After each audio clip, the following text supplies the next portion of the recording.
Good afternoon and welcome to the School Board Finance Subcommittee meeting for the Providence Public Schools. The time is 5:35 and we are calling this meeting to order. The first item on the agenda is calling the meeting to order. Do I have a motion? Motion. Second? Second. So moved. The next item on the agenda is approving of the agenda in of itself. Do I have a motion to do so? Motion. Second. So moved.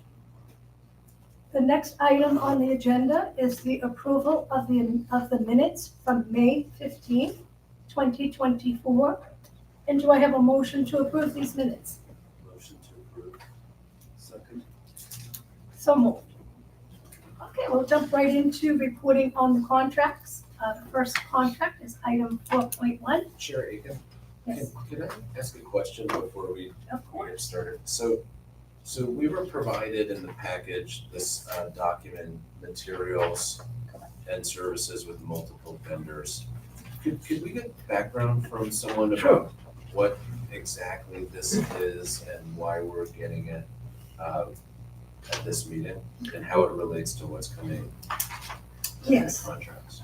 Yes, Mr. Matuk, that is on item 4.6 for the materials and services list with the vendor WB Mason. It's part of an open purchase order that is needed for supplies and related equipment and sometimes furniture. That is on item 4.6 further down the line. So every single thing here is staffing agencies. I'm happy to Security guard provide a little bit services. of narrative around this. If you don't Yeah. mind. No, I don't mind at all. My name's Tom Morgan. I work in the purchasing department. Every year I haven't done it every year. I've only been here since the middle of September of last year. But in prior years, they distribute this list to this committee at this time. And it's a review of the bulk purchases and operational contracts for the upcoming school year. It's a little bit, we set it up a little bit differently than last year. And I have copies of the prior years if you want to see what it looked like in prior years. But in prior years, it was just a roster, this whole inventory of purchases that represented what we expect to spend. That was last year. So you have fiscal year 23, fiscal year 24, now we have fiscal year 25 represented. And really what this is we broke it out into 4 sections. One would be contracts where we have multiple vendors, okay? And those multiple vendors consist of state MPAs or cooperative agreements or other purchasing consortiums that we can leverage the economies of scale of a much wider group than just Providence. So we get great discounts, we get rebates, we get all sorts of benefits there. That's the first group, okay? The second group are contracts that were bid that have an option year in that contract, okay? What that option year says is our contracts expire on 6/30 with the fiscal year. So we have the ability to just renew for a second year in that second of the option, okay? So if it was bid with a 1-year contract with 2 1-year option renewals, we have that ability to leverage that option renewal.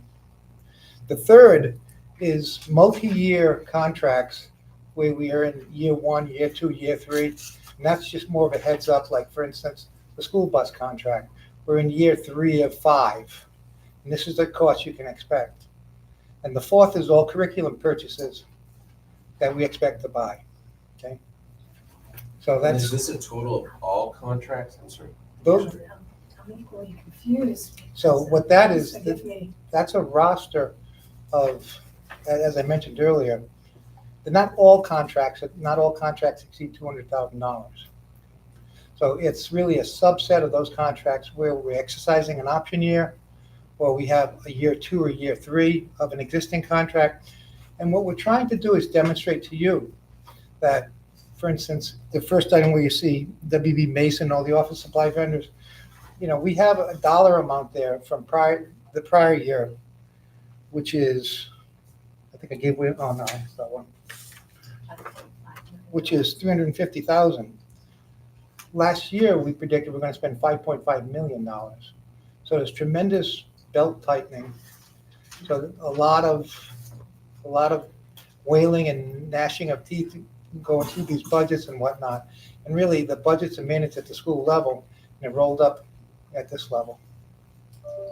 So does that answer your question a little bit? It starts to get at it. I have like one follow-up question, I'm sure, but it sounds like my colleagues have them too. Why, if what we're trying to show is savings or difference from one year to another, I don't see that everything is totaled up. So I can't tell by looking at this worksheet how what we're proposing to contract for 25 compares to what we're proposing to contract for 24 compares to what was actually awarded in 23. See, we could easily do that with section 1, really in section 2. We could make it additive like that and demonstrate, where we have remarkable reductions in office furniture, removing and handling, and promotional items, and it goes on and on and on. But we have tremendous differences from last year to this year. Okay? And in curriculum, same thing. Tremendous reduction in curriculum from this year to last year. But this is an authorization to buy, not a commitment to buy.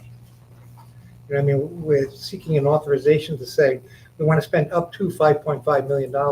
It's not that we're going to spend $5.5 million. So I don't know if that answers your question. Well, so then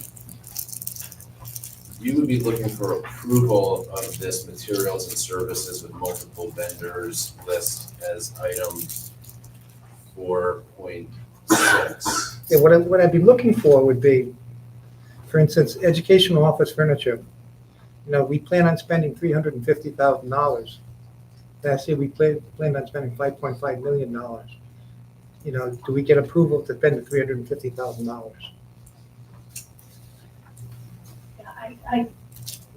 Please forgive me, I thought when we were getting this presentation, I was under the presumption it was one vendor for an open purchase order for WB Mason. And I agree with my colleague that without having a third column with the total differences in savings and the actual total on the bottom of the spreadsheet, it's very difficult for us to, review and approve I understand. on that level. Mr. Nina, do you have any concerns about Yeah, I that? was just noticing, like, for example, with WB Mason, we had like in 2023 and 2024, we went like, Yes. finance had like a huge amount there, like 500,000, then it went to 2 million in 2024. Then there's another line for WB Mason and operations for more office supplies, and that was $3 million. It stayed at $3 million for 2024. So there's multiple purchases, but they're all over the place. So it's hard to really see like WB Mason, how much are we paying them specifically for office supplies for different departments. And then here I only see them on the first page. I see them again on the second page for $4 million for this year. $5,500,000 for this year again. So there's multiple brackets. It's just they're all over the place. Well, again, there's 4 sections of this report. The first section, it's titled multiple vendors, materials and services, multiple vendors. What that does is all those items, for instance, the top one here with WB Mason School Specialty and so on, those represent just state contracts or cooperative contracts that we can leverage if we choose to, okay? And we're looking to spend $350,000 in that one section with those quote-unquote approved vendors. That's what that means, That far. okay?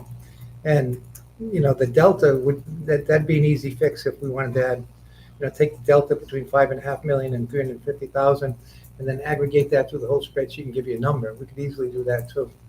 But that, I don't think that really tells the story. Well, sorry, Jerry. Please go ahead. What is the story that we're trying to tell? I mean, Well- you know, to me, I feel like we're facing a budget, a large budget deficit, right? And so as the finance committee, I would think that we should be able to easily look at the total of contracts that the purchasing department anticipates spending next year and easily compare it to what we spent this past year so that we can see where we're reducing contractual obligations and where we're increasing them, and then see what the total net effect of all of it is, so we can see how it affects next year's budget when we're looking at a budget deficit of, I don't know where it stands, 14 million or more if the non-renewals are renewed, so that we can provide appropriate oversight. That I think is the purpose of what we're here to do, right?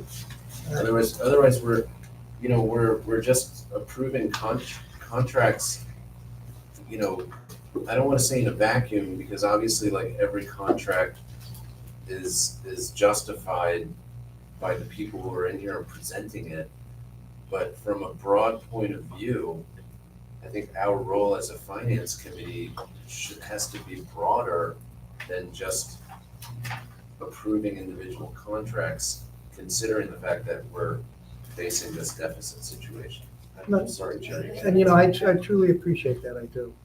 And I think, I'm just trying to build upon an email that Zach Scott sent out on the 17th, explaining what this roster was about. And maybe I'm doing it a disservice the way I'm explaining it, but it's really, Which really- email are we speaking about? I have a copy of it if you like it. I think June additionally, 17, 2024. as you described the sections, it would be helpful to see the sections, in its broken down format rather than a rolling basis of the type of contract, so that we can identify which is a state contract, which is a bid, which is an open contract, and just be able to navigate through that as well. Yes, I mean, that would be an easy fix. I would think so. It's an easy fix. We're happy to do that. I also, I don't know exactly where the responsibility lies, but this memorandum that explains what materials and services contracts are, I'm trying to see if I didn't get anything on the 17th. I don't know if this was did you get this? No, I did not. Oh wait, here it is. I see it now on the 18th. Was it from Zach Scott? We Yes, received actually, it. I did Okay, I'm call sorry, in, Martha. but, Yeah, okay, so I got this on this date. Okay. So yes, it Yeah. looks like he's giving us an overview. Yeah, this of helps. three sections. Yeah, this helps explain what we're talking about. Okay, thank you for this. You're welcome. And like I said, we're happy to amend this report. As confusing as it is, it's a lot less confusing than what we had before, so.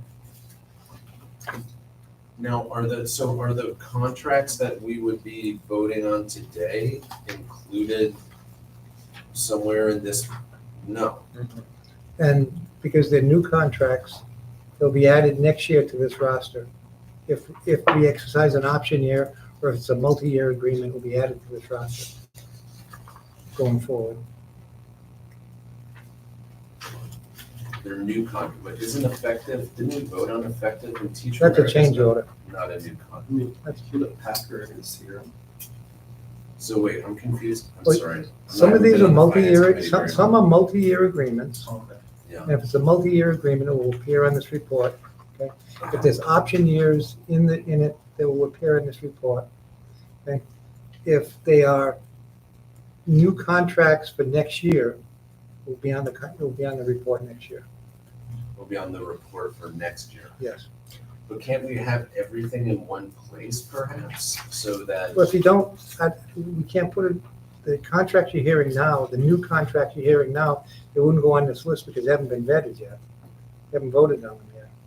but you're asking for them, right? Like you're anticipating spending that money during the fiscal year 2025, correct? I would say, yes. So, I mean, how can we, and I'm not, like, how can we vote on whether to approve a contract for fiscal year 2025, like when we don't know like what the condition, how this does or doesn't affect the budget for 2025 and what, relative to the deficit that we're facing? I agree. And based on the agenda as well, it says this is a services list. So that was my understanding too, that this was more of a preliminary review of an open list. But I think we need to get, deeper understanding of all this. Absolutely. Maybe perhaps we can table this for the full finance committee or the next full board meeting. And I'm probably not doing this justice. Usually Chris Batiste is here and he's really the architect of this, so I'm probably not doing this justice, but. I understand, and then I don't have a lot of experience on the finance committee, so if there's like a history here that I'm not fully aware of, I apologize for that as well. I guess what I'm asking is, how do we fully understand the impact of the contracts that we're being asked to approve in the context of the deficit situation that we're facing, so that we can see the broader context for all of the contracts that we're approving. If I could just jump in for a minute, I think what you see in front of you tonight is a synthesis of all of our schools and the compilation of everything that all our school-based budgets in total would represent from WB Mason. So if you collectively took all 40 of our schools, every school has presented a school-based budget that includes pencils, papers, markers, crayons. We could present all 40 budgets to you that have that one supply for WB Mason on it. No, I don't think, listen, I can't speak for my colleagues, but I don't think we want to be in the weeds. Yeah. We want to see the big picture. So That's what I'm asking for. So this is a big picture of all our schools collectively for each of the vendors that we're seeking tonight for the approvals that just go through school board once a year in June for the day-to-day operations of our campus. It's more the effect on the budget of all of these contracts, or you're asking us to approve contracts in the millions of dollars, right? Yet at the same time, we know that we're facing a budget deficit of nearly $20 million. In other meetings, we're being asked to approve non-renewals of people's jobs in order to save money so that we can balance the budget. And I mean that I'm not trying to say that with judgment, I just am saying that pragmatically, we're being asked to do it. Yet in this meeting, with all of these contracts, we're not being shown where the success or lack of success or opportunity is to close the budget deficit, from the point of view of external contracts that we're being asked to approve. So am I understanding correctly what you would like to see is on this document, a third column that shows the difference and a total column that shows the difference? Yeah. So if I look through this, there are 2 contracts that have gone up, all the rest have gone down. So you'd like to see the difference across and the difference down, so that you would see the net savings on this, and then a 4th column that has the proposals from tonight, also showing what that total impact would be if we added all of those up and then subtracted the savings from this, what that total impact would be on the budget for next year. Yeah, that would be super helpful. But I think the one thing that's missing from there, if I'm not mistaken, is the one-time contracts that are not included on this material supplier list. The contracts, I know that we haven't approved them, but they're Yeah, going to be that would be like the Yeah. 4th, that would be the 4th column. solicited, that would be the fourth Yeah, column. exactly. And what I would like to additionally see is it correlate to the materials and service list broken down into the 4 groups, so that we can take a snapshot at each one of the 4 So for groups example, that in is the on 4th column, some here are spots. all of the contracts that are related to I think curriculum. that would be very helpful. Do you have that? We can Readily add it. available? Well, we can amend the report and have it for tomorrow.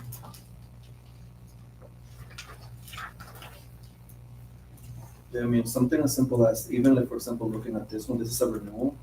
We have a new amount here, which is different than the amount that's been here in the past. It's not much, but there's a difference. I wish I could see the difference here Right. on this piece of paper. This is the HPE. But it's a small amount, but I'm saying that happens with a lot of the other larger amounts, and we can't really see the difference on the change.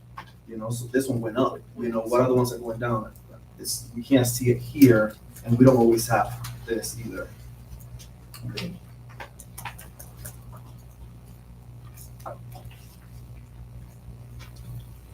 Well, we jumped out of order for item 4.6, and I believe my colleagues would like to table this particular item Yeah, pending.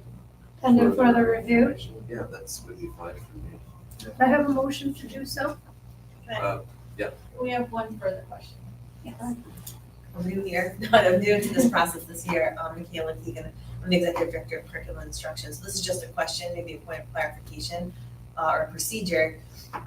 If we were to table, so our ordering of everything we need for our schools, for all of our students is contained within this, this roster under curriculum. So I'm wondering if we table this tonight and it doesn't go before the board tomorrow, what's the implication on us being able to start our ordering process? We have to start it then, like tomorrow or after, in order for all of our students to have all of the curriculum they need. And that's what I was trying to get at earlier when Scott jumped in. I think I wish Chris was here, because I think the budget that you guys have seen has accounted for those numbers already, right? This is more just, again, an authorization to say we can piggyback on some of those those existing contracts or agreements that are made to be able to purchase at those rates that other districts and other cooperatives do.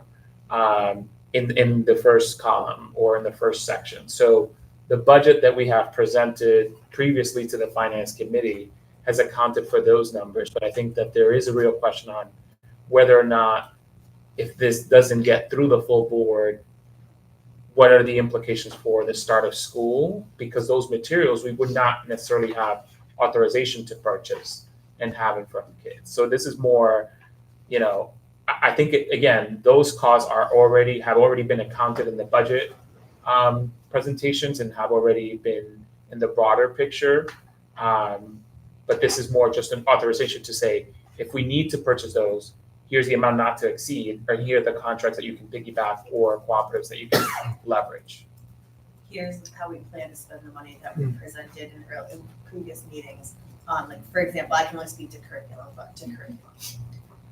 Well, I don't think that these edits will take that long to do.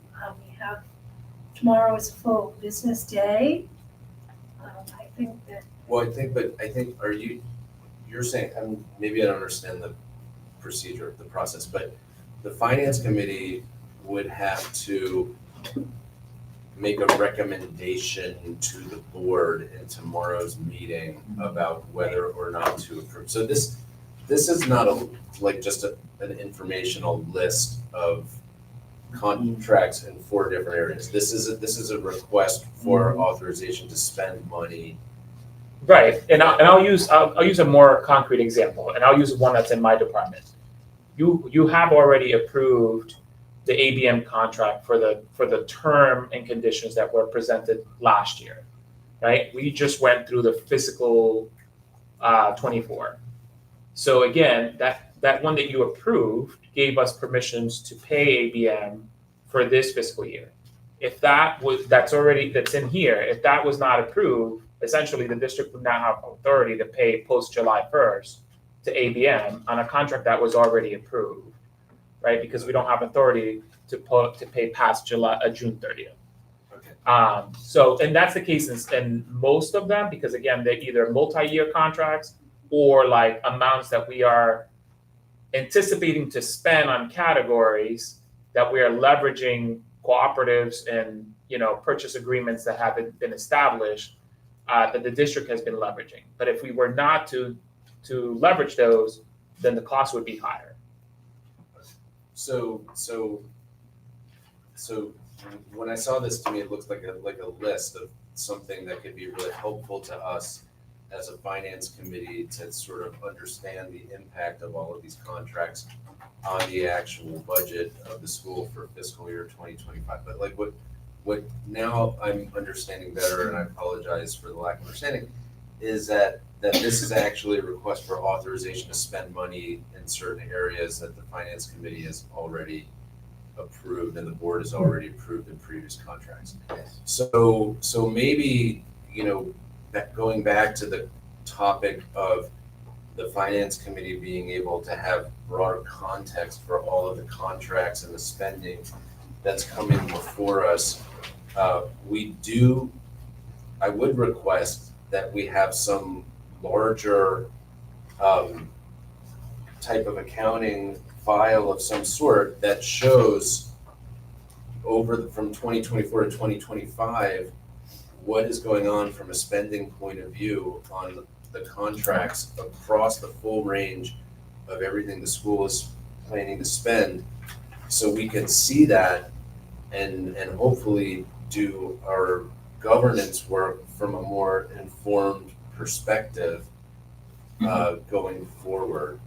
Whereas the way that it's being described now, by not voting to approve this materials and services list today, we're actually jeopardizing what can happen for the kids when school starts in the fall. Right? That's what you guys are telling us.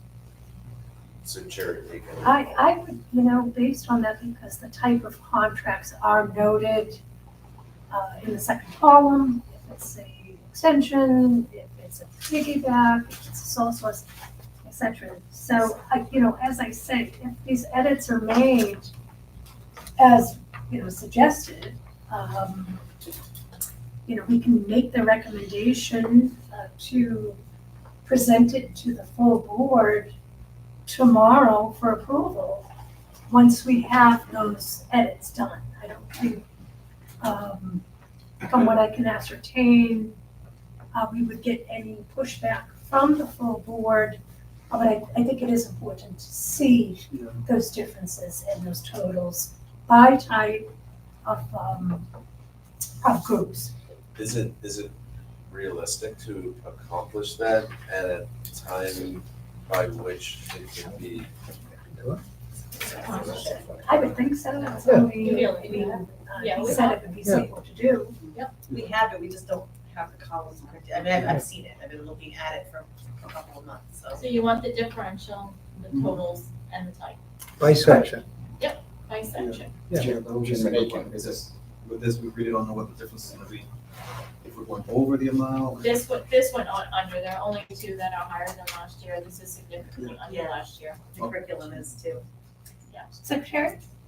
Thank you. I'm Melissa Hughes. I'm board secretary. I would maybe suggest that if you're able to get those materials to all board members tomorrow, once you have that available, and Great perhaps have suggestion, printed yes. options for us at the meeting, just in case folks don't have the opportunity to review that prior to the meeting start. I think that because the full board would be voting whether to approve it ultimately, and that material will be different than what's available to us in this finance agenda, I would suggest getting that to all 9 board members, not just the finance committee. Definitely the finance committee, but also I agree. the full board. Also, would Mr. Patish or Mr. Scott be present tomorrow? They're both on They're vacation. both on vacation. Mr. Because this Patisi is will be back on Thursday. This is obviously like a complicated, even with the additions tomorrow, it's a complicated concept that there might be questions about. So would Mr. Morgan or Mr. Pillarano or Mr. Sutherland like be there to answer? Yeah, we'll We- plan I- on, I we'll plan on being being there. there. You might be there, Well, the okay. full team will be there. Chairwoman Aiken, is it possible to pass the items on the agenda with condition that all necessary information is given to you prior to Thursday, so we can? I would recommend that we get back to the order of the meeting. And once we get to that, we will, reconvene on that here in this meeting with that recommendation. Thank you. If there's no further questions on that, I'd like to move to item 4.1 of the contract for Teach for America, please. Hi, everyone. I'm Cynthia Ramirez. I'm the Senior Director of Recruitment Diversity and Pipelines and Human Resources. And we put out an RFP for contract services for recruitment and development of district staff. And so we received 3 bidders, and we want to move forward with Teach for America. I'm going to tell you a little bit about Teach for America. But the reason for this is because we have a lot of hard to fill vacancies. Our current staff cannot fill or don't have those backgrounds. And so we're looking for opportunities to help fill these hard to fill vacancies, which are special education, and allow math, science, etc., those types of positions. So Teach for America recruits and selects college graduates from top universities around the U.S. to serve as teachers. They serve as core members, and they commit to teaching for at least 2 years in a public or charter K-12 school in the 52 low-income communities. Teach for America has worked in Rhode Island for 14 years, and so they have that experience in providing the services that we're looking for to recruit, train, and support a diverse, high-impact candidate pool to become teachers in our hard-to-fill or highly subjects in schools. So we've worked with them since 2010, and they've served with PPSD with distinction, yielding great results. We had more than 21 current teachers right now, 5 alumni green fellows, which is also like an extension for Teach for America after their 2 years, 10 instructional leaders, including school-based coaches, aspiring principals, assistant principals, and school leaders, and district office staff in our network. So TFA only pays they're only paid when a teacher is successfully recruited, placed in PPSD, and accepted into a teaching role. So our principals interview each candidate that is presented, and they make that determination if they want to move forward with them. The turnaround action plan calls for increasing the percentage of fully staffed classrooms at the beginning of the school year. By partnering with TFA, we will have the potential to recruit, retain, and support up to 25 candidates for PPSD for this upcoming year. And then they will work with us for a 2-year commitment in our high need schools and subject areas.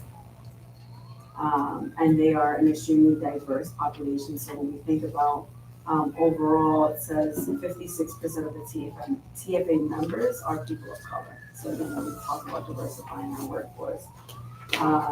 We will spend $10,000 per teacher. TFA will be able to cover the portion of the full cost of recruiting, the training, the supporting of all of these candidates. And then this is essential for filling our vacancies. We've seen the results in the past, and we'll continue with the services. When principals were asked about the satisfaction, 100% of them said that they would hire another TFA teacher. and 94% say TFA teachers maintain a positive learning environment. 100% of principals say that TFA alumni continue to make positive contributions in their schools and their buildings. Some of them currently serve as principals in PPSD.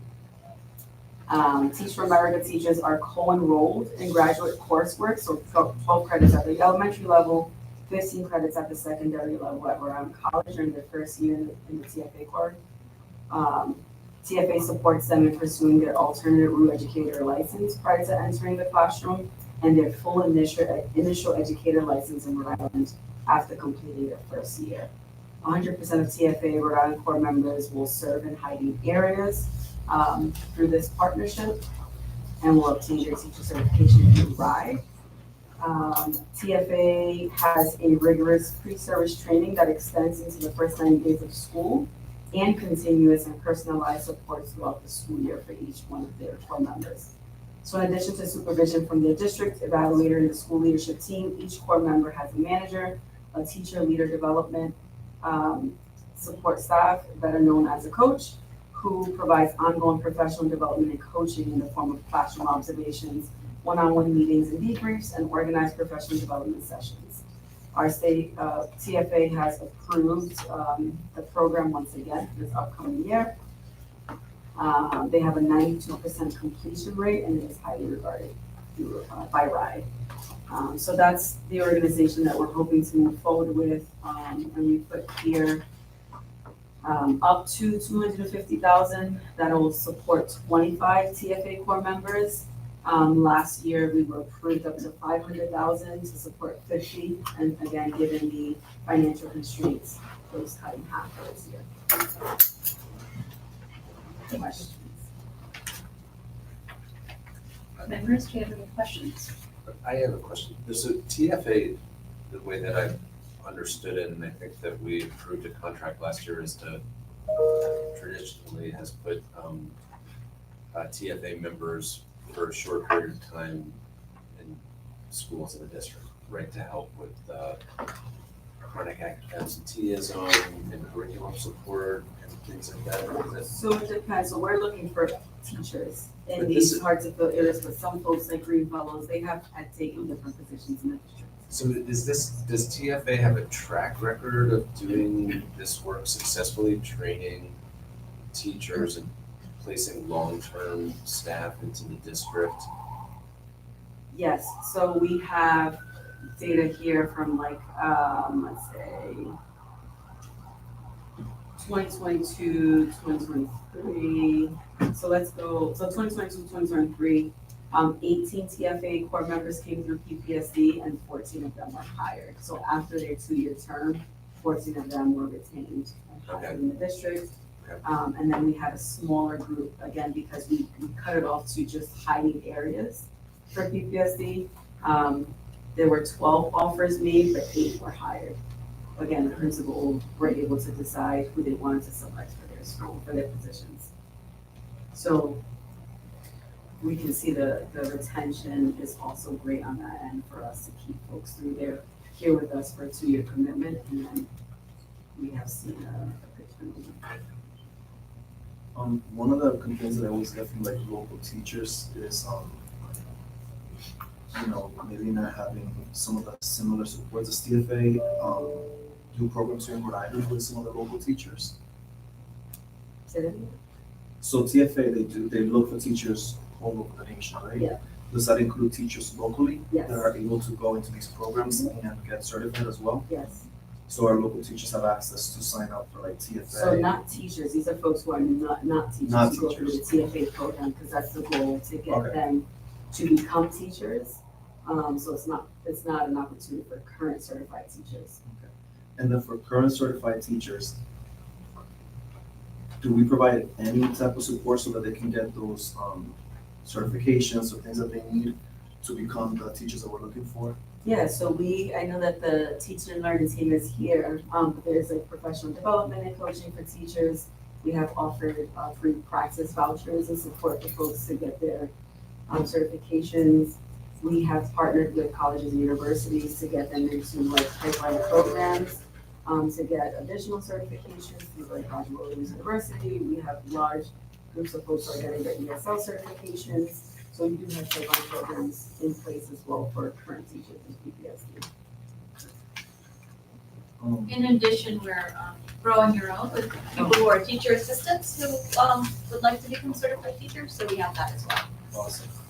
And then it says here that there were, that TFA has sourced places supported over 50 teachers in PPSD. How long do you usually stay with PPSD? How many years do you usually stay? So the program, the commitment is 2 years. And then the goal is that we continue to see them stay after those 2 years with us. But they're for sure with us for those 2 years. We have had some who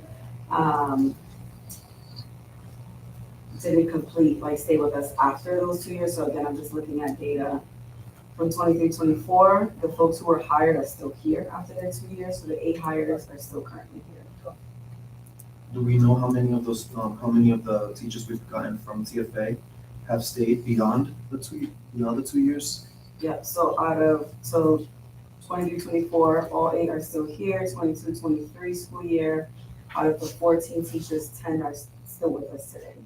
So 18.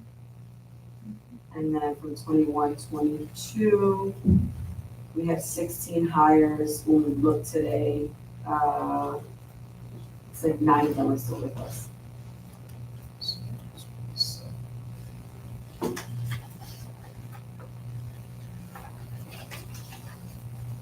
My question is related to the justification of spending. It states that TFA is able to cover a portion of the full cost of recruiting. Do we have a dollar amount for that portion, or an estimated amount? So DeAndre is here from Teach for America. Hello, everyone. My name is DeAndre, and I am the Managing Director of Partnerships and Network Innovation for Teach for America.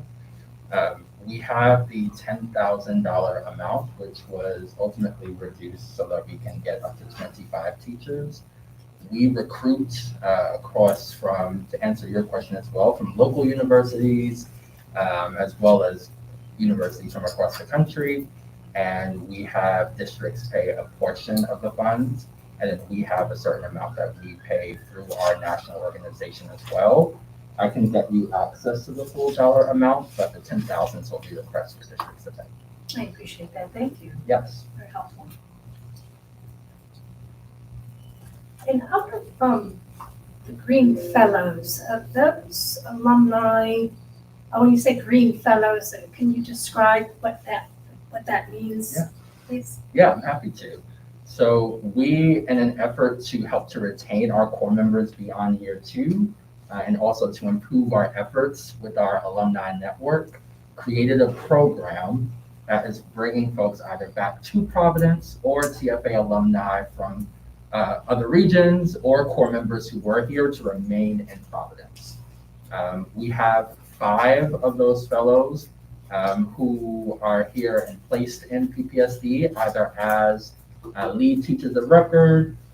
There's actually 2 who are APs now, one at Hope and one at Debate. And the goal there is, to Cynthia's point, for folks to be able to be retained beyond their 2 years and to see themselves experiencing growth, whether that's within the classroom or in instructional-based roles in the district. This is a partnership that we have specifically with Providence, although we partner with other districts. Green Fellows is unique to our partnership in PPSD in an effort to get folks to see themselves growing in their roles. So Green Fellows is our way of helping to bolster the retention strategies of core members in the area. Thank you. Very helpful. Jerry, can I just want to correct something that I said before? I was confusing, and I apologize for this, the Teach for America contract with the city year contract that we approved in the meeting, so I apologize. I apologize for that. My last question is related to the justification of the vendor selection. I'm sure TFA has a great reputation. In the last sentence, it says it also helps aspiring principals, assistant principals, and school leaders. Could you help me understand a little bit more out of these instructional leaders and Green Fellows? the remaining difference of those school leaders, who would be comprised of, as we're focusing on teachers, do we see them move up to leadership roles? Yeah, so we put that information in there to show what the relationship has looked like and how it has grown. So this is focused on our teachers for our hard to fill areas specifically. In addition to that, we've had we have the Green Fellows to support growth opportunities to diversify, other roles in our district. But also for you to see that we have current folks who serve as principals or, aspiring principals, instructional coaches, because that also shows how we retain them throughout the district in different roles. Do we have a number of, FTEs that are in those roles from this program? Like, an estimated number? Andrew, I don't know if you have that in front of you. And which roles, I'm sorry? So, Yeah, for the aspiring principals, assistant principals, and school leadership. I can tally them up and give you an answer in about 15 seconds. Thank you. Chair Gagan, may I ask a question? Of course, you can, Secretary Hughes. Thank you. I have a question. You were speaking earlier about the retention rate for the Teach for America new teachers. Do you have any sense or information about how that compares to other new teachers that come into PPSD who are not part of Teach for America? Is that retention rate better, worse, similar? definitely better with TFA. I would say I would have to get you some more data. What we see is that anyone who's aligned to a program, because of the supports that come with those programs and those partnerships, we see better retention. I think, for example, our Educators of Color loan forgiveness program through the Rhode Island Foundation, we see better retention through that program for new teachers than we do for folks who are not a part of that program. Thank you. I think that that's helpful context to think about when we look at contracts like this, because we know that it's not just about hiring and finding the right people, but keeping them and keeping them in the system. And I can share anecdotally as a parent, but what I've heard from other parents and educators within our schools is that Teach for America is a really positive program and a way to get young folks in particular in these jobs. And hopefully have them fall in love with our schools and our students and want to stay and work with us. So thank you for presenting that tonight. Yeah, next question. We've done work with TFA before, so how come we're marketing us as new to the It contract? was a one-year contract. So we had already renewed it the last time. Okay. So sorry, it was a 2-year contract, and now it was up, we had to put it up for bid again. And if I may add one thing, I think that the relationship with PPSD is a really important one for us because we think about the relationship that we have in terms of being recruiters, right? Helping to recruit for the district. We started a couple of years ago a local recruitment strategy, which myself, alongside our executive director, Michael Brochard, began as a way to recruit teachers or potential teachers from colleges and universities in the area. Some of our folks have come from through the Equity Institute when we think about College Unbound, the University of Rhode Island, Providence College, recruiting local folks to remain home as a way to not only have folks from lots of universities across the country, but to have that special Rhode Island context that will help them to learn and grow here. So part of the benefit of Teach for America is the training and support that they get and the place that they start with being recruited locally through our recruiter, and then remaining ultimately into some of these leadership roles as well, and hopefully teaching long term. I got the numbers for you as well, and it is 5 who are currently school leaders or assistant school leaders, 5 who are the Green Fellows, and then we have this, I can't give this exact number, but between 5 to 7 who are in district-based roles. So we have a good amount who have been retained not only at the school level, district level, but also through our sort of alumni partnerships as well. So basically, they've ascended from either a coach or a teacher position into these leadership roles. Yes, if they want to. Fantastic, yes. As Secretary Hughes pointed out, it's very important to see and able to celebrate that, as a, for the love of teaching and aspiring as a leader in education. Thank you. Can I ask something? Just Of course. from the perspective of a former principal. I'm glad that DeAndre was able to bring those numbers. How are you? It's good Good to see you. Because numbers are really important. And I'll also tell you, the principal, I looked for Teach for America candidates because I love giving our young people, especially those who aspire to be educators, an opportunity. But sometimes the support is not always there. I'm so grateful now that we have really good work happening in human resources, for your own, and all of the things that we're doing to really support your teachers. Teach for America has always supported their teachers. So as a principal, I'm busy all day, right? So I did have opportunities for my new teachers to come together and do work with them. But I was really grateful for all of the support they got from Teach for America, the coursework, the case scenarios, just even the on-site observations, and then I would meet one-on-one with the folks at Teach for America to talk, share feedback, really great bright spots, and then some challenges as well. So, I was always able to keep mine as well. I mean, every now and then, some people just came in, they wanted to be physicians, and they just wanted to teach for 2 years to go be a doctor. I'm not going to stand in the way of that, but my goal was always to brainwash them and convince them that being an educator was the right way to go, and we were able to keep my feet. So. And they miss you too, Doctor. So I was reading that it says that TFA has a 92% completion rate, which is really great and high. What happens with teachers that don't finish the program, or if we don't get all 25 teachers? So we didn't get all 25, or we didn't get all 50 last year. So again, we are very specific to, although the budget is open to 50, we are focusing on hard to fill areas because that's what we cannot fill. So that's in the same to 25. If we don't get all 25, we will get 5, 7 for those specific areas because that's where we are having a hard time. And what happens with the money? Do we get refunded for? So it goes into the district to support, with funding, it'll go back into the district. I think we'll have to present once again, hey, can we do this with that money? Can we do some professional development? Grow your own program and lots of other things. But let's go through the same process for their own teaching. Awesome.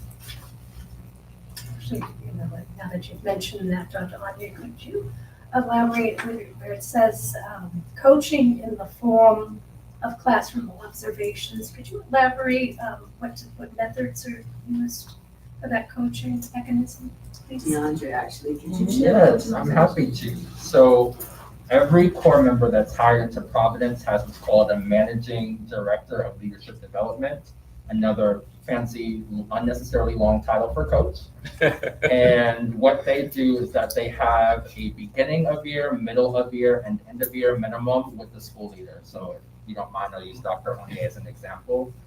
Dr. Onye met with Mike, who was one of our coaches, at the beginning of year, sometime between August to the first week in October, middle of year, around December timeframe, and then end of year, where they would discuss the plans for the year, whether the plans of the school as well as the plans of the coach, our goals and priorities, and then establish a check-in structure where they would coach about 2 to 3 times a month, but the core member would be able to opt in to additional programming that the coach would provide. So if a core member, it's a personalized plan of sorts. So if a core member were struggling with classroom learning environment, then they would create a plan alongside the school leader, alongside the evaluator, alongside the coach for additional grade level support with what that would look like for the times that they are able to come in. This is not necessary. It is a one-on-one relationship, but this coach has multiple people across the district in their cohort. So they do this with all of the schools where core members are present. We have a relationship as well with Better Lesson. So not only are they receiving the individualized coaching and support, but they also have virtual support through Better Lesson and Better Coaching. So they also have a coaching relationship with the virtual instructor as well.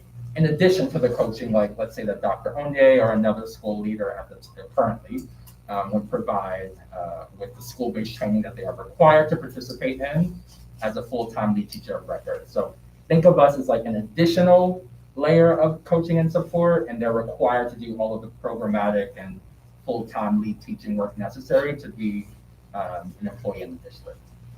And contrast that with somebody like myself who was a pre-med major in college, microbiology major, came out and just kind of landed into teaching and took the coursework and did all the stuff I was supposed to do on my own. I didn't have a coach. Right. I didn't have anybody checking in with me. It was up to me to do all of that Right. and then just get my certificate. So that's why I always said that if I have to pick the two, I'll take them all, but I love the fact that to Teach for America, those teachers get that support. It's hard. I mean, I think it's a miracle that I'm still here, right? But so many, there's so many, medical school is very alluring.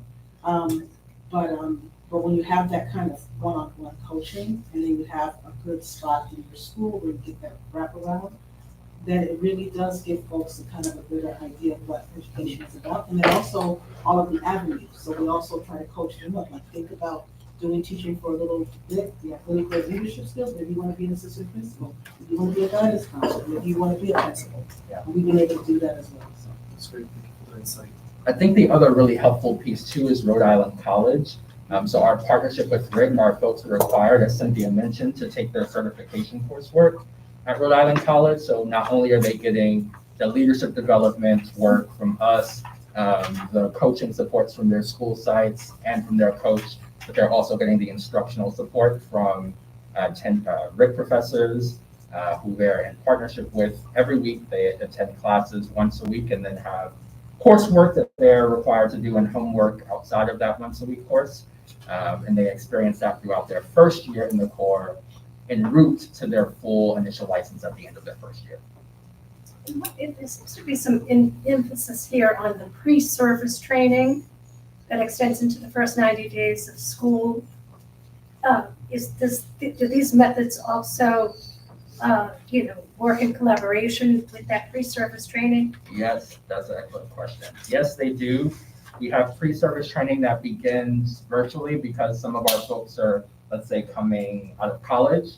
So we start straight away at the end of the springtime, and it goes full-time into the summer virtually until they come in person to Rhode Island, where they have a mentor teacher, a coach, and we partner with the local school district, where they're there every single day teaching under the supervision of a fully licensed educator. We have certain criteria that they're able to meet in order to participate in pre-service training, including passing their praxis exam, right? So certification is a really important thing here. And in order to get on the alt route license, they have to pass their praxis, which is tied to our testing component. And they also have to participate in that pre-coaching work. So they're getting at-bats with being coached and knowing what that feels like prior to entering the full-time lead teaching role at a school. So it's very much connected, whether it's virtual or in person, beginning actually on Monday for this current quarter. Exciting. Yes, Thank you. of course. I have no further questions. Do I have a motion to approve the Teach for America contract? Motion to. Second. So moved. Moving right along, we are going into contract 4.2, iSafe sole source request. I am, again, Michaela Keegan. I'm Executive Director of Curriculum and Instruction. I have with me tonight Lenwood Thompson III. He is our Director of Advanced Academics, and he has put together and worked on this contract. I just wanted to give an overview, and then I'll pass it to Third. So this contract, this vendor is a sole source provider, which is why it's before you tonight as a contract for approval or for to pass to the school board meeting. A couple of things important to note is that we spent $23,000 for this current year with this provider, and the plan is to spend the same amount next year, so $23,000. That's based on the cost of the program. So we have been using this vendor for 10 years, and because of our long-standing relationship with them, we are grandfathered in at a rate of $1 per student instead of $5 per student. This is critical because it provides child internet protection lessons, and we are required to provide that to our children in order to meet our federal E-rate requirements. And without this purchase, we would lose, the ability to teach our students the critical skill of internet safety and child protection, and then also lose critical money that we use to retool our technology. That's the real high-level overview. Thank you for the savings. Anytime, more of that to come. Third, I'll throw it over to you, Third, if you'd like to explain anything else about this contract. Two other points that I would like to make would be the turnaround action plan that our district currently has. This aligns with the greater academic accountability and fiscal responsibility, as well as the parental involvement and district accountability. So parents are able to sign the usage plan for students to use internet in our schools. How was that decision, thank you for elaborating. How was that decision, is that made on, like with the online waiver? How were we gathering those approvals from the parents? So yes, it's an online and paper-based waiver that parents will sign and students have to sign, and it is done with their librarians at the school. Thank you. Members, do you have any questions? Yeah, so it says that we basically have 23,000 students. How many of those students are actively using computers within the school every day? Almost all of our curricular materials require some sort of interaction with technology. Our screening, our benchmark tests for reading and for math require technology, Chromebooks usually, and then also our state testing for grades 3 through 8, and then for our high schoolers with PSATs and SATs, everything's digital. So, we're using technology every day. Our students are using technology every day. That's awesome. And the Chromebooks and those computers, they can take those home? Mhm. Yep. And the protection still covers them when they're at home, just in case? In terms of the justification of the vendor selection, the first statement says providing child internet protection lessons. How many lessons are outlined in this contract, please, per student? Third, do you know how many lessons are provided? About 10 to 15 lessons that are provided for librarians to do with students.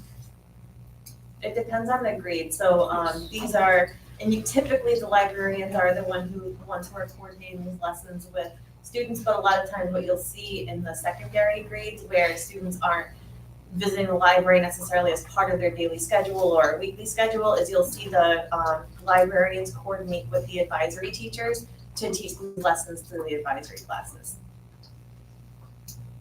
In the translation, is that for languages or content or a combination of both? Second sentence. I believe our translation is provided for like the parent form. It's not necessarily the Program. Thank you.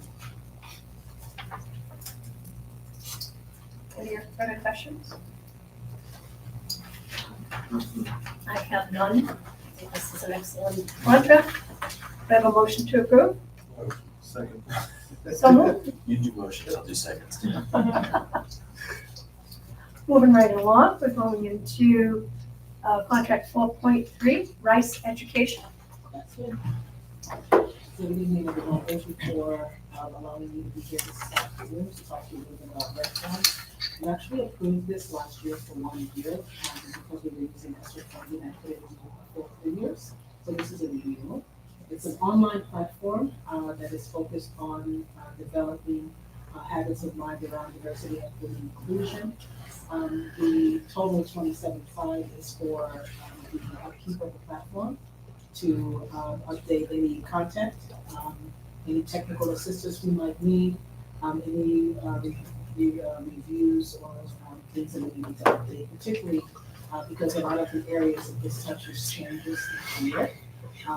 There's some Title IX and DEO's information there, so there's some modules around sexual misconduct that's connected to Title IX, and the Title IX awareness, I'm not sure if you realize it, but they've changed as of August 1, so we'll have to do some updates. So this is it's a 3-year contract that we put together. This is the 2nd year, and we're asking for approval so that we can continue to utilize the platform and work with the vendor to make any updates and provide any technical assistance. It's a 3.5 hour asynchronous training, so it's self-directed. And we have used it with, we have actually piloted it with teachers. They have really good feedback from me to use it. Last year we used it for our teacher assistants during the week of PE, and we received favorable feedback. We also got some really good feedback to make some changes in the platforms.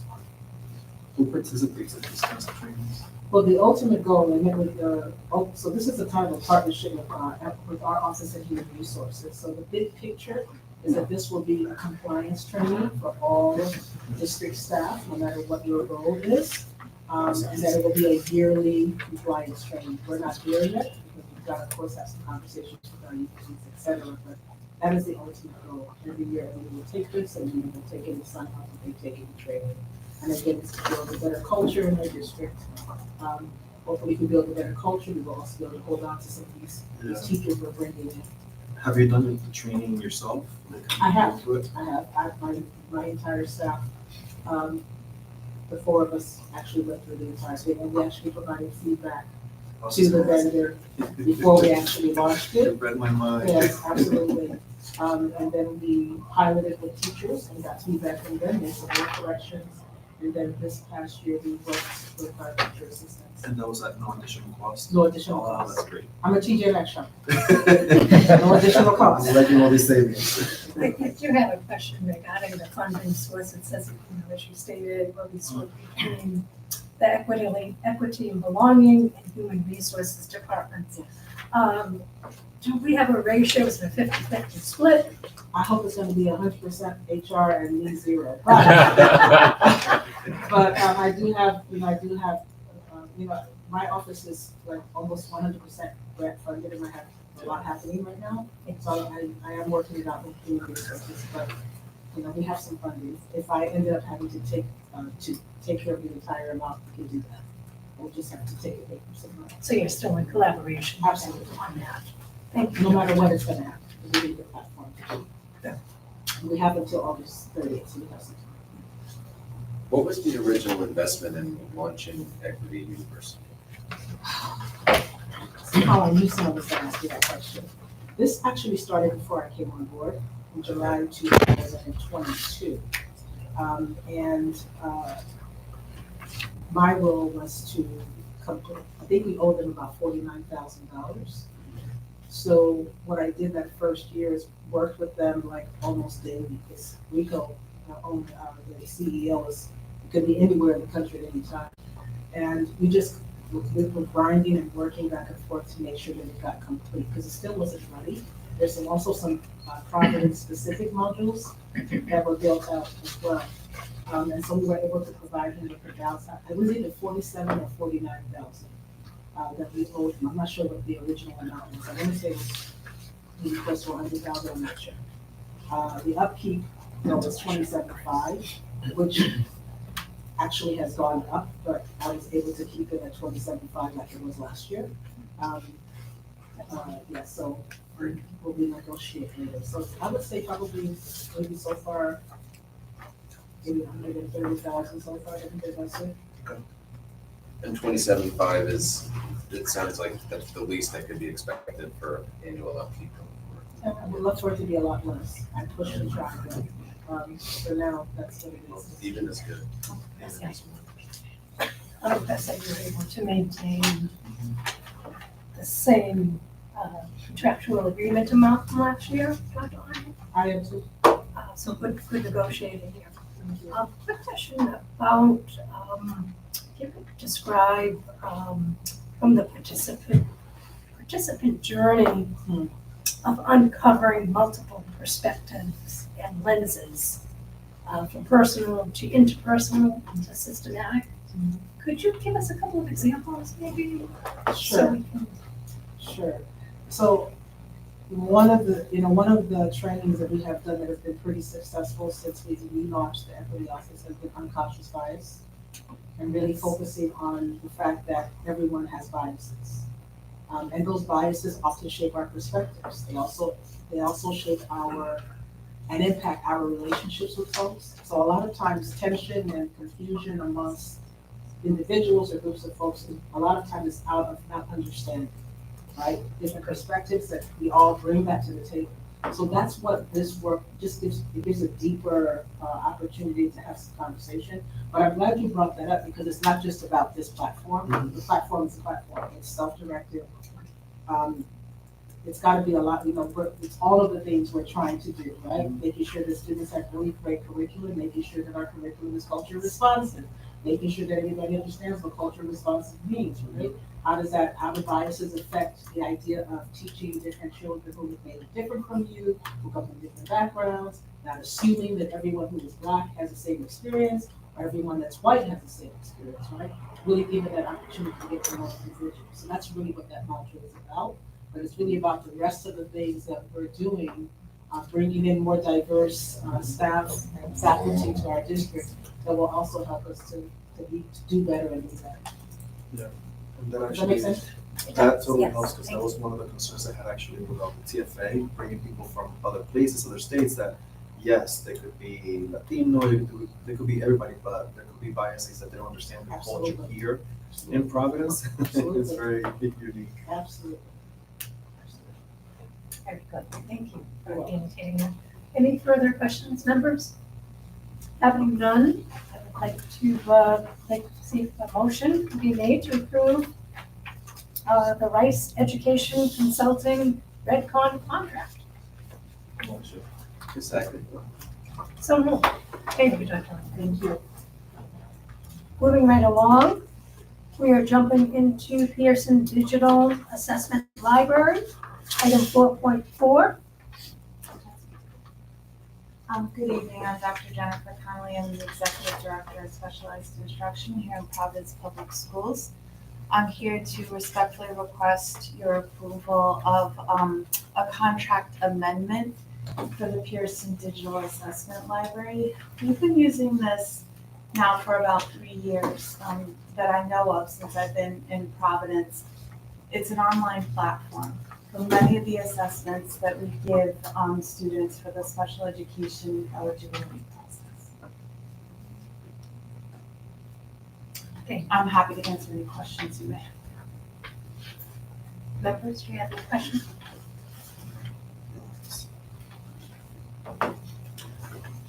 I guess my first question would be in reference to the length of the contract. Yes.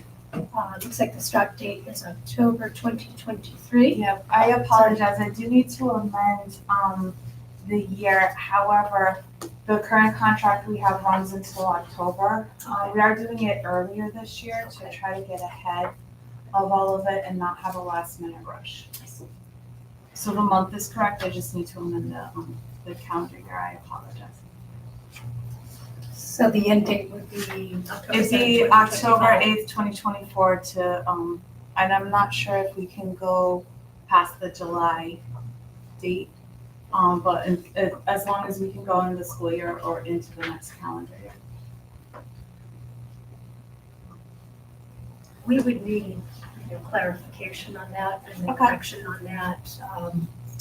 Other than that, Dr. Connolly, I really don't have any other questions or concerns, unless my members. I have one.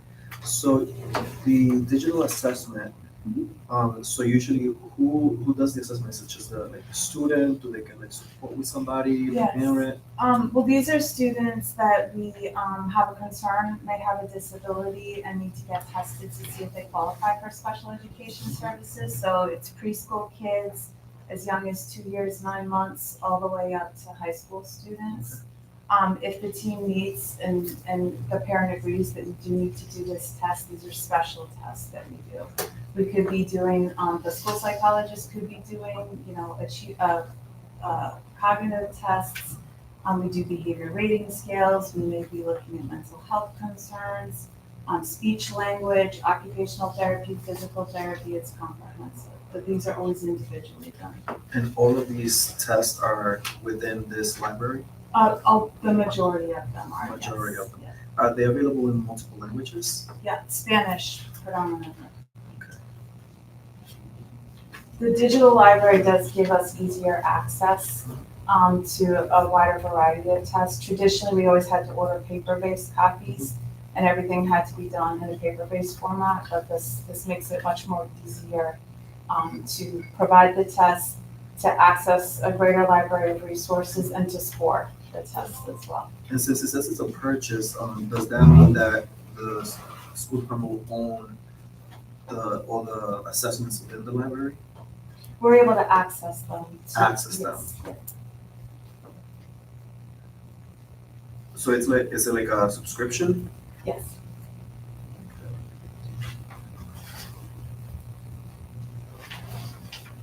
Thank you. Any further questions, board members? Hearing none, do I have a motion to approve Pearson Digital Assessment Library? Wait, I have one more question. One more question, all right? Is the material, so if the material's being done like the assessment with students, are the materials available like a third grade level? Like is everybody able to understand the assessment? Like, Yeah, they're standardized tests, so it's like an IQ test. You have to, the provider has to give the test in a certain format. We have to accept certain answers. It has to be scored a particular way, because we really are trying to compare the student to typically developing peers to see if they have a disability, how much the disability is impacting them.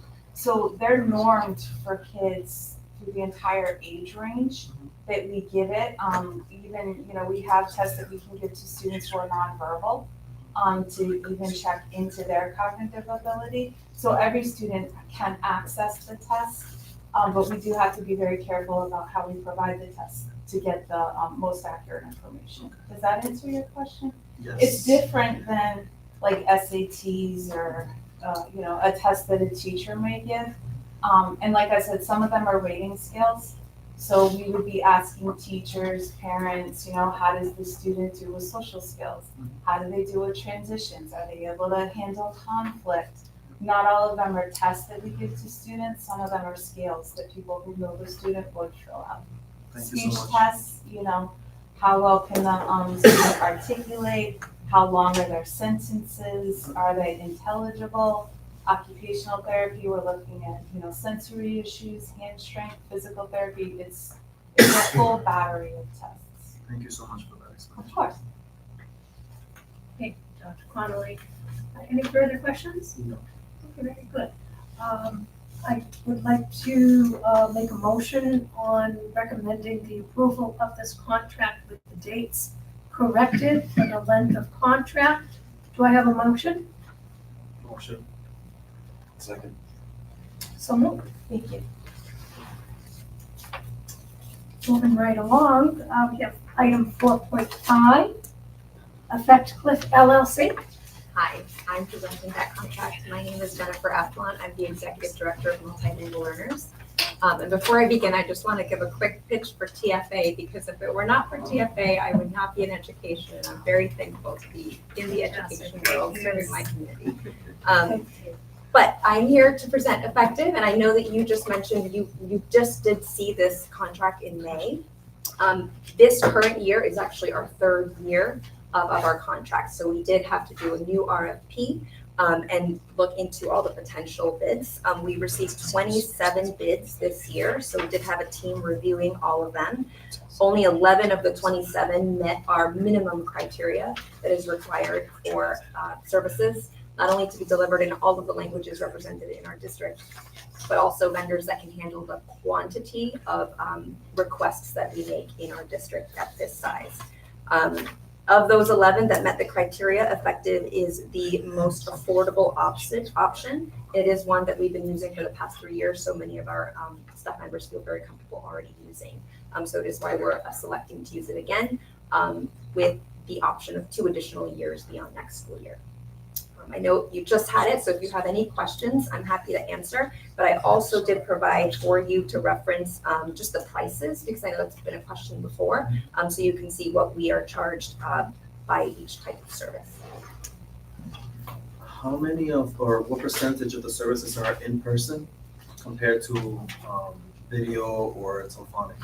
Great, I have that right here. I have a dashboard. So I can tell you that this past school year, we had about 1,000 requests for interpreters. Most of them, about 75%, were all over the phone requests, because that's more of an immediate service that you can just get right on the phone. For in-person meetings, we had about 2,000 requests. That's when you have to plan a meeting ahead of time to have someone come into the building to meet you. So so in comparison, so usually how many requests do you get for in-person? And how many actually get filled in person?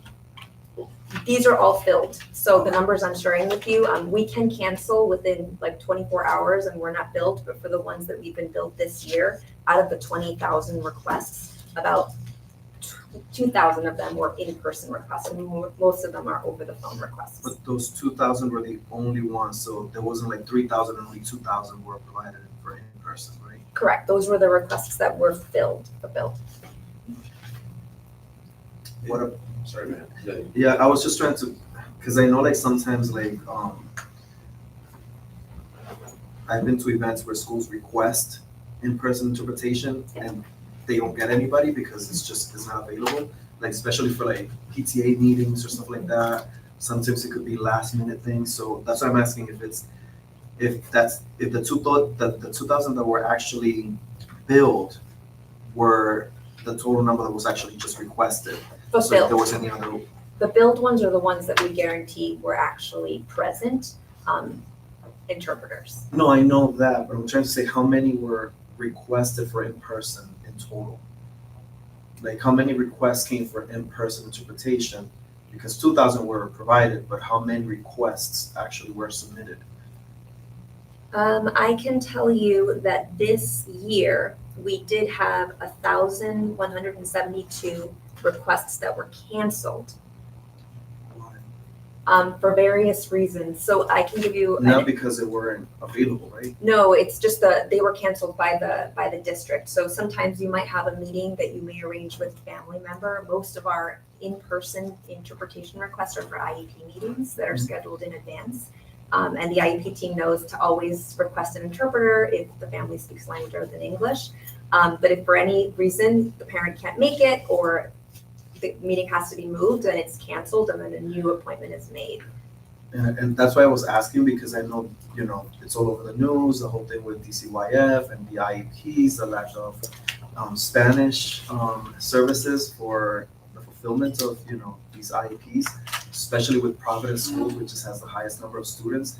And that's one of the biggest concerns that parents say, that they constantly either have to cancel because there's no interpreter, or they've requested, or maybe somebody at the school forgot to request it and it's late, so they have to cancel anyways, but they tell the parents like, we've been knowing this for time. So I'm trying to figure out like how it would work. I mean, obviously it's not like the company's fault because it has to be requested, but.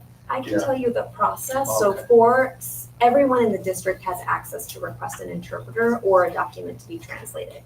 But for IEPs, we make sure that there's actually a person whose full-time job is to monitor that every single IEP meeting has a requested interpreter and that the documents have been translated for that meeting. So there's someone who's coordinating just for IEP meetings.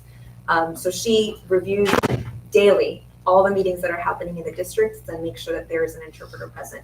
When an in-person interpreter can't be there, we always rely then on video interpretation, which is in the moment, just having a person over Zoom or on the phone, or then over the phone, which isn't a live, obviously they're live over the phone, but they're not in person. So that service should always be provided. Whenever there is, for any reason, an interpreter not available, we always resort back to the video or to the over the phone, because we still want to give them access to the information in a language that they can understand.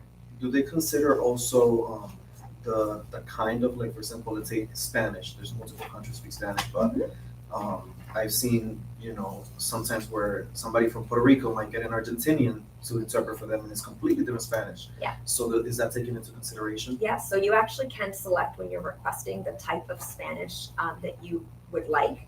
And there are also ways within the system that you can request the same interpreter. Like if you really like the way that this interpreter interpreted for a meeting, then you can request them to come again. Or if you have an experience with an interpreter that you didn't really think was great, you can we can cancel. And we've done it many times where if we hear from a parent or we hear from a school staff member, we then no longer include them in the list of interpreters that we use in the district.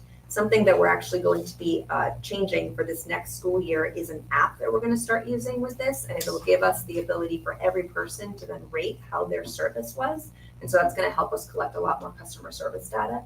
Yeah, that's awesome. So like Uber. Correct. There's an app for everything now. Yes. That's great. No, I agree.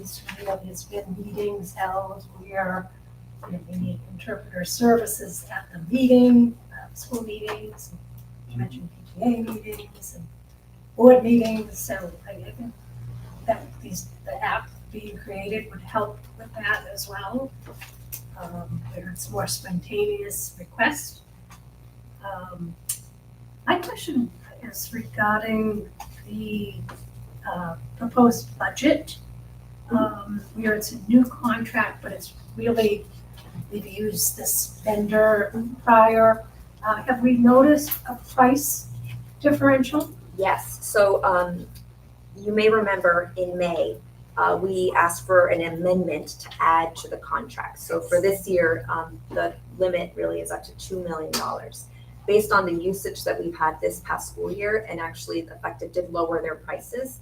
This is why the contract today is for about $1.5 million, because if we continue to use it at the same rates, and actually I did add like a 20% increase, because we are increasing year after year with our multilingual learner families, they did reduce their rates, and so that's why that number is lower.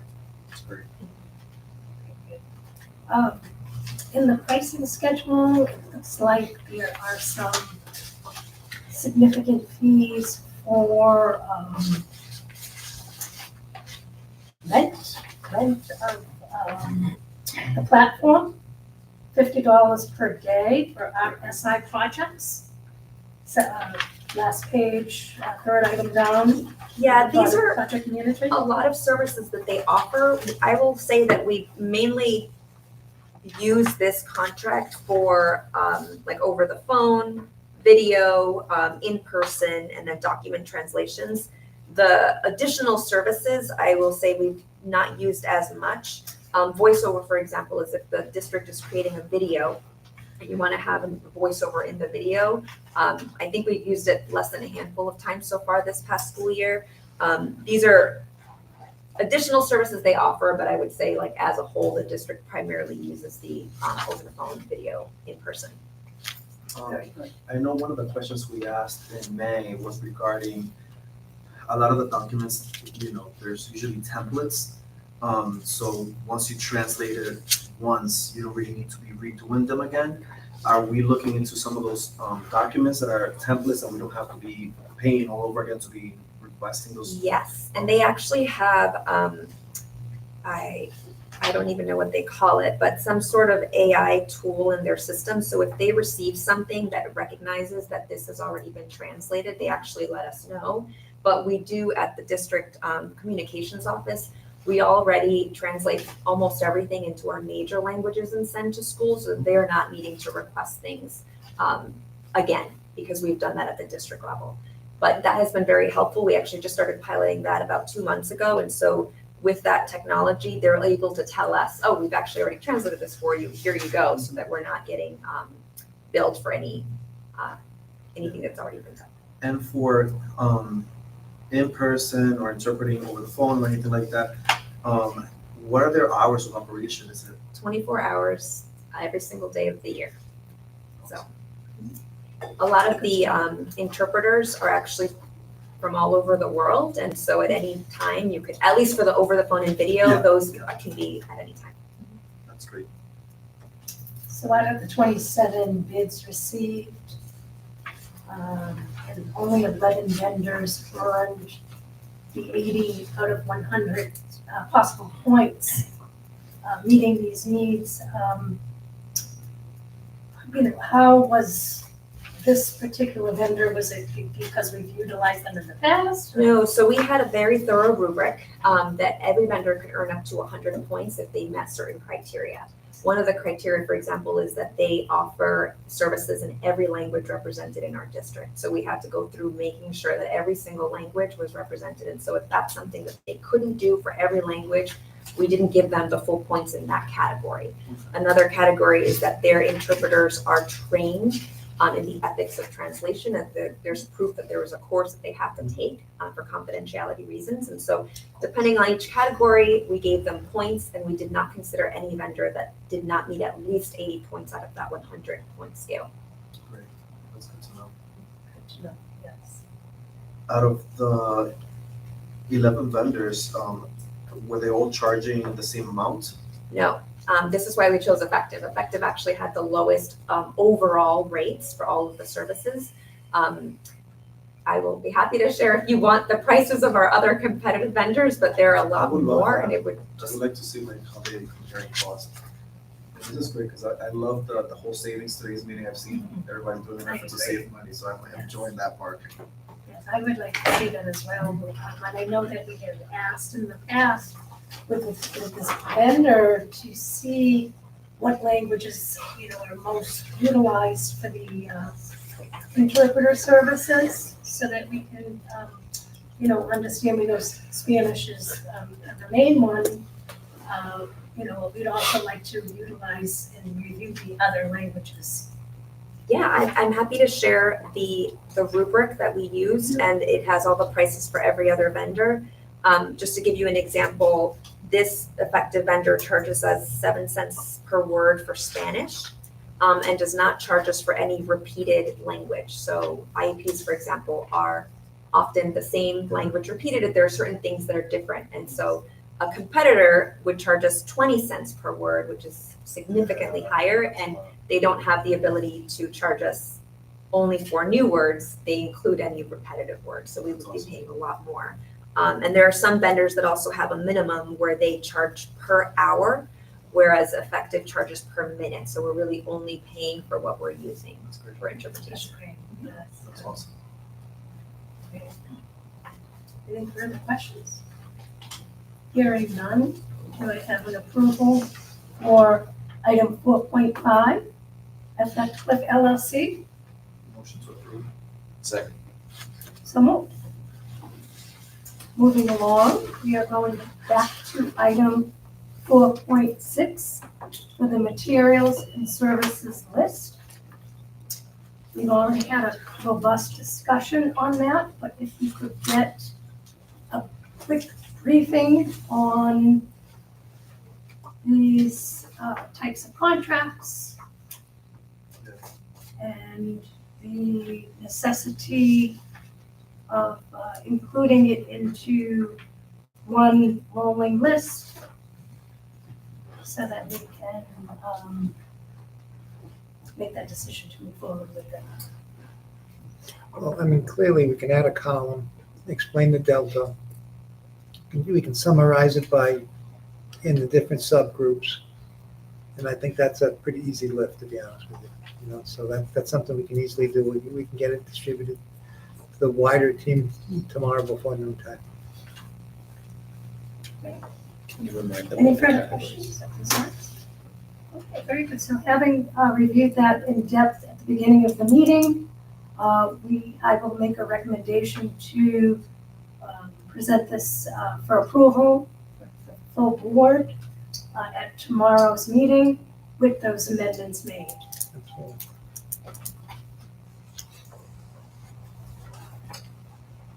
Moving right along, we are jumping into item 4.7, security system monitoring, repair and service.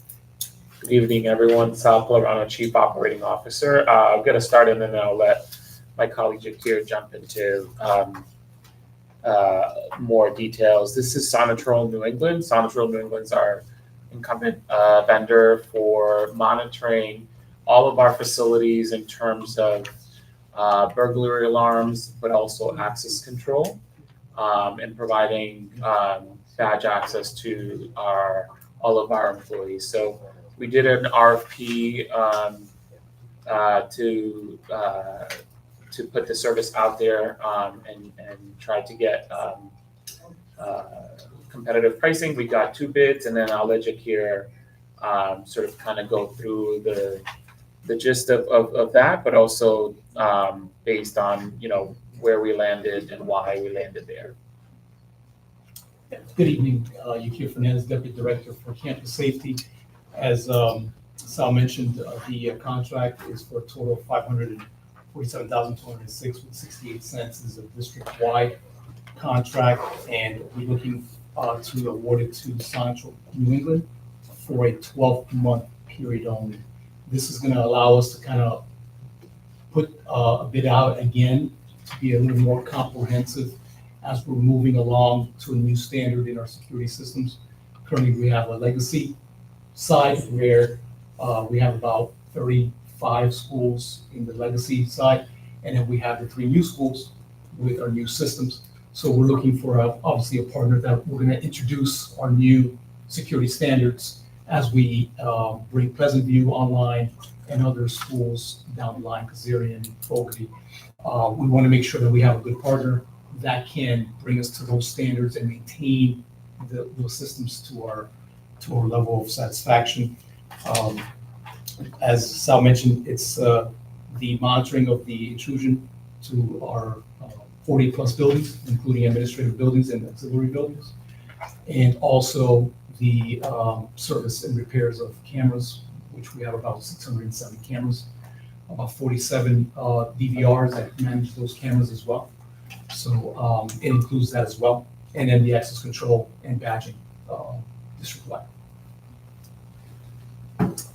The new buildings, are they Sonatrol monitored as well? Or they, when you said the new buildings are on a different system or a different platform, or is there another provider? Yeah, so it is a different platform which integrates the different intrusion system that we have, but it's still monitored through Sonatrol as well. Okay, so it's one contract, whether for all. Right, for that particular side, for the access control and cameras, it's a different enterprise security solution platform. So it's a whole different platform. And then the long-term contract that you mentioned before, would that imply that there would have to be a major capital investment in hardware, upgrading systems to get everything onto what you, I think, described as the new standard? Correct, as we're moving through the capital projects of new schools, that's gonna be implemented.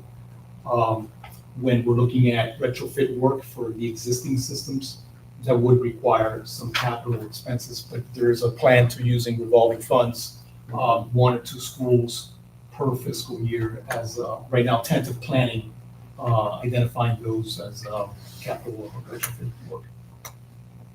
And so then why, I think you probably said this and I just want to make sure I understand. Did it go out for a long-term contract this year? Or was there a reason why this year specifically a 1-year contract and in the future you're thinking long? So I think to minimize the disruption and to make sure that we have the transition period in place for a long-term solution as we're continuing through the capital improvements that we're doing, we put it out for a 1 year. And then the goal is again to launch the RFP process in the fall to do a multi-year contract that allows us to not only leverage better pricing, but being able to carry forward the capital improvement plans and those changes that we're doing through the capital revolving fund. So that was the intent of doing a 1-year contract with them, and then being able to have the not only the power on our side, but the proper transition phases to be able to continue that work that we're doing with the new standard across the buildings. My concern is related to the fiscal year is not specified on the contract. We just need to get that checked off. Oh, that was an oversight. Yeah, it should be FY 25, 25, right? 25, yeah. First. I do feel, and thank you, Mr. Fernandez, for elaborating more, but I do feel that the proposed budget should include a more expansive description of the 40-plus buildings, what's included in that monitoring service, a little more in detail. I know it's somewhere embedded into the verbiage here, but it's, for a snapshot, I think it would be easier to read and understand. Yeah, we have that, we can provide that. Yeah, they actually provided a schedule of like building by building that says like, here's, the cost of monitoring that building, right? It's audio alarm, it's intrusion, it's, 24/7 as those buildings are offline and folks are not there, so they're constantly monitoring activity. Projected, for repairs and inspections that are of the systems that are there. So they provided like a breakdown of school by school. Maybe attaching this to the Yep, we can contract, attach that to that. that more defined. In the justification section, it says Sonatrol New England is the exclusive franchisee for the state of Rhode Island. What does that mean exactly? That means that for the systems that are in the technology that's in those buildings right now, excluding the new buildings, they're essentially the sole provider for that infrastructure. And if I say that incorrect, let me know. But that's what it means. So they're able to, not only do they have the levels of expertise and technical expertise to deal with the equipment, but they are essentially the only folks who are servicing that infrastructure. So in a case like this where it sounds like you really can't go out to bid, without replacing for a short-term contract, without replacing all that equipment, this only Sonatrol. You could go out to bid, but it may require changeover from like certain DVRs, or they may be outdated, or may require certain equipment changes on the access control. Okay, so but in a case like this with this contract, like how do you know that, for example, the monitoring costs are fair? Like, is there some sort of, I'm assuming that Sonatrol is monitoring publicly owned buildings all over the city of Providence and state of Rhode Island. Does everybody get charged the same? Like, that just, I don't know that that's a big number or not, but several $100,000 for monitoring, it's like, that sounds like a lot, but is there like a standard? Well, it depends on the building. Yeah. It depends on the size of that building, how many sensors we have, how many devices are in that particular building, how many zones. Because for example, our Lima building, we have two separate systems, two zones as an example. So it's monitored separately, but it's two, and they have their own devices. So some buildings have more complexities to it, which the pricing will differ based on those types of. So within that 300,000, you can actually see like what they're charging per building. Per building. Oh, yeah. Each of the 40 buildings has a price. Correct. Yes. Yeah, because it's based on the number of devices that are in there. The square footage of the building determines the number of devices that are needed, like how many entry points, how many, access, points are in each of the building. And because it's so different, that's essentially what, they provided in the schedule. That question was related also to the justification of spending. It states that with our partner Rapid Response, they know the unique sounds of the building after hours, so on and so forth. Who exactly are Rapid Response? Are they a subsidiary of Sonatrol New England? Right, so their rapid response is the way that they monitor, somewhat of a proprietary type of system where they're listening into particular sounds, and so that picks up that detection, and then they activate the rapid response, calling Providence Police Department, and then calling our phone tree process that we have in place. And because they've been in the district for so many years, they can tell when, not to blame anybody, but they can tell when a custodian walks into a building and might be mopping or might be moving some equipment, and they realize like, oh, that's actually not, a real intrusion. So we're not going to activate like a full response, but we're going to notify that there's someone in the building. So they're just able to like uniquely identify sounds that are able to determine what level of response is needed. I was just going through like the justification as well. Is this that the design, the systems are designed depending or according to the threats facing each school?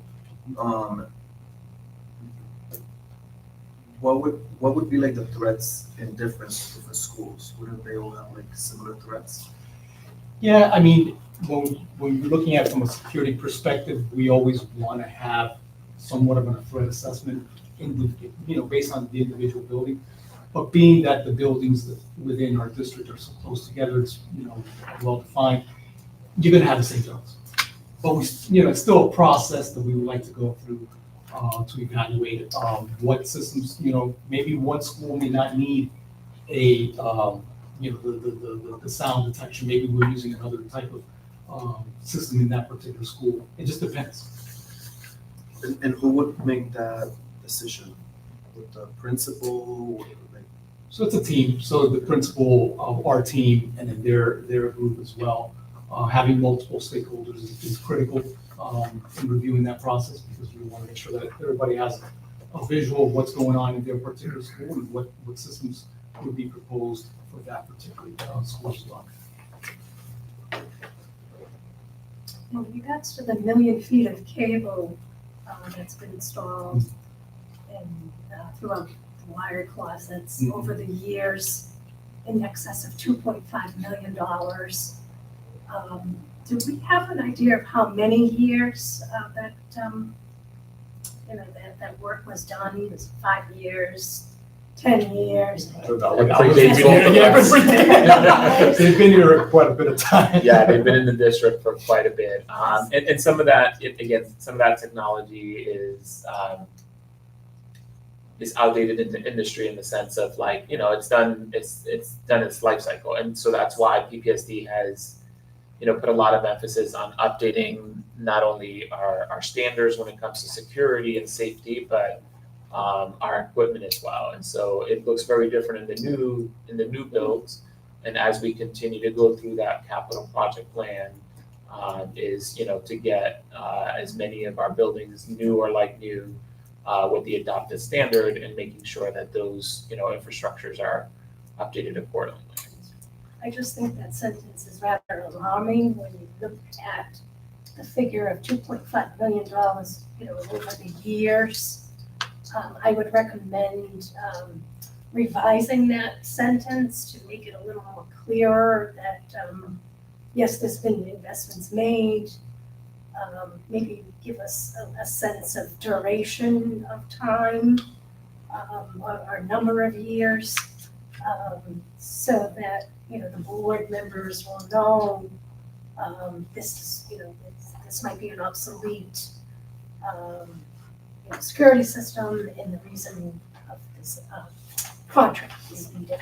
Yeah, and in some of our high schools, particularly, Jake, if I say this wrong, let me know. In some of our high schools, they use the 3X logic, right? That's like newer kind of technology, but we may be upgrading the cameras, but we may be able to leverage the cabling that has been, done because it's been done fairly recently, and it's like a Cat 5 or Cat 6. So some of that, wherever we can leverage existing infrastructure, we will. But yes, we can do that. And I know you're trying to give that figure for historical knowledge. Yes. But it also seems like, just it's a very big figure without any concrete figures attached to it. Yes. So. Thank you for that feedback. In the accountability of measures, the second to last statement says, you're seeking to reduce the number of interruptions of services and staff in the building. These interruptions happen frequently, or can you give us an idea? No, this was in relation to providing a 12-month contract for us to be able not to disrupt right now. I see. And also that staff reduction, the responsibility was not under my office, it was on somebody else. So I just got that 30 days ago. So I don't want to disrupt, I see any what you're summer saying. programs, The work summer, done, yeah. okay. I was thinking interruptions of, actual calls to the No. police or, No. what have you. So thank you for elaborating further. I have no further questions. Do I have a motion to approve? Second. Monotone movement? Mr. Matuk, second. Oh, I already did. Oh, I did like a meeting. So moved. So moved. Moving right along, we have item 4.8. Last contract of this evening is HPE Foundation Care 24x7. Yeah, so again, Sal Plurano, Chief Operating Officer, Ms. Lamina mentioned this. This is the HP. It is before you because it is a sole source. And so HP is a manufacturer and creator of the HP branded hardware and equipment and software that the district has been using. So it is in the materials and services, but I also put it just because it is a sole source. And even though it's a very small dollar amount, I want to make sure that you are aware as to why. But this allows to support, the district in terms of, servicing those products and infrastructure, and as well as the software that's attached to that. So happy to answer any other questions that you might have. Members, do you have any questions? No, it's pretty self. Agreed. Having no further questions, do I have a motion to approve item 4.8, HPE Foundation Care 24/7? So moved. Moving right along, we are at item 5.0 to adjourn the meeting. Do I have a motion to adjourn this evening's meeting? Thank you. The time is at 7:26 p.m. and this meeting is adjourned. Thank you. Thank you, everybody. Thanks, everybody. Thank you. Oh, just gonna have me, I'm back. Today, I was driving, normally it's